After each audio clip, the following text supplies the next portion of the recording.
The U.S. is now more deeply involved in the search for nearly 300 Nigerian schoolgirls kidnapped by Boko Haram now 5 weeks ago. The Pentagon sent 80 U.S. troops to neighboring Chad. Officials say half of them will be operating an unmanned Predator drone in the search for the girls. The others will be providing security for that team. But officials stress the American troops won't be involved in any combat operations or even any possible rescue missions. Today in Nigeria, all schools are closed as teachers and many others march to demand the government do more to find the girls. Joining me now, Samuel Oki Umbanu, Executive Director of the Nigerian American Leadership Council. First, let me get your reaction to the decision to move more American personnel and really up the ante as it relates to surveillance provided by drones.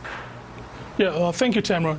Well, what's going on now is that essentially the move that the United States have just made, getting more troops on the ground, even though as technical advisors, not as frontline troops, is very welcome because every little bit helps. The Nigerian government is still trying to get its cohesion together.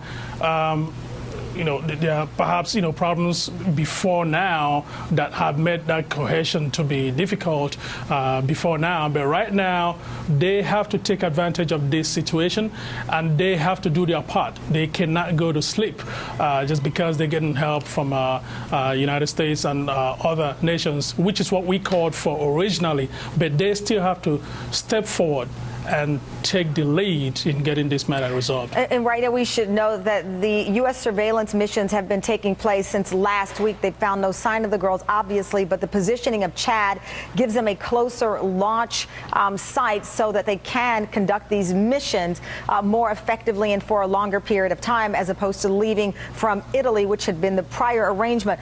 Let's go back, though, to the government and the outcry today. You have all of the schools closed in Nigeria. Teachers, students, families still very unhappy with the government's response at this time. What do you say to those people? Well, they're absolutely correct, because this is not going to be business as usual anymore in Nigeria going forward. This matter of the kidnap, the heightened escalation of Boko Haram, is changing the country in ways that perhaps nothing else would have changed the country just a few years ago. Now, the government really does have to get down, dig in, and work, because it's not enough to be a government and preside over resources and divvy them up.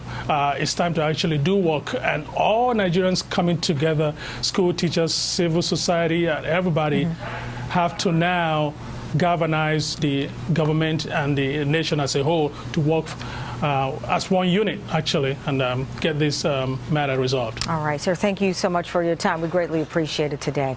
Sure.